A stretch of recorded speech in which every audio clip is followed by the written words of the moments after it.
Եթե դու կասկածամիտ չես եւ քո մեջ կա վստահություն, հավատք, դու ամեն բանի կհասնես։ Ուզում եմ պատմել մի դեպք, որը հենց երեք եղել է իմ տղայի հետ։ Իմ տղան աշխատանքից վերադառնալիս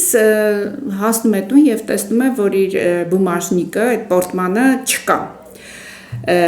Նա կասկածում է, որ թողել է ավտոբուսի մեջ, որովհետեւ ավտոբուսի մեջ բնականաբար վճարել է, տոմսը ստացել է։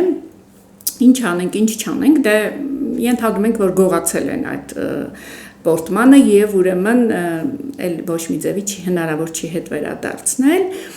բայց ես իմ մոտ ներքին վստահություն կա, որ դա գտնվելու է անպայման եւ ես իրեն ասեցի գնա վերջի կանգառը այդ ավտոբուսի, մի հատ հարց ու փորձ արա, կարող է ինչ-որ մեկը գտել է, տվել են, փոխանցել են վարորդին, նա էլ էր այդպես մտածում, իր մոտ էլ ինտուիցիան իդեպ շատ զարգացած, գնաց, ուրեմն հետաքրքիրը որն է,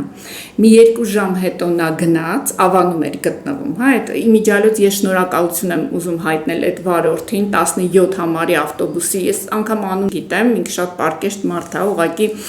կարող է դուք լսում եք սա, ես ձեզ ուզում եմ իմ խորին շնորհակալությունը հայտնել, ասում է, որ մոտենում էի, ման էի գալիս այդ վերջին կանգառը, նայեցի հենց անմիջապես դիմացովս 17 համարի ավտոբուսն էր ու նայեմ, ասում է, հիշեցի, որ հենց այդ վարորդն է ու հենց այդ պահին այդ վարորդը այդ պորտմանը վերցրած բումաժնիկը ուզում է փորձի թե ումն է սա։ Տղես ասում է, գիտեք, դա իմն է, ասում է, դե անուն ազգանուն տասա, երբ ես ծնվել, ամեն ինչ ասում, ամեն ինչ համընկնում է, տղես ուզում է իրեն մաղարի ճանի կամ ինչ-որ մի ձևի փոխհատուցի, ասում է, ոչ մի դեպքում, ես շատ եմ նման բաներ անում, ոնց որ Աստված ինձ շատ է սենց բաներ տալի, որ ես կարողանամ մարդկանց օգնեմ, մի խոսքով, ուրեմն ինչի նա գտավ, ես վստահ եմ, իմ կարծիքն եմ ասում, որովհետև ոչ ես, ոչ ինքը ոչ մի վարքյան չէինք կասկածում, որ կգտնի, այն նույնն էլ կյանքն է այսպես, եթե դուք մի բան եք ցանկանում եւ չեք կասկածում, որ այն կիրականանա,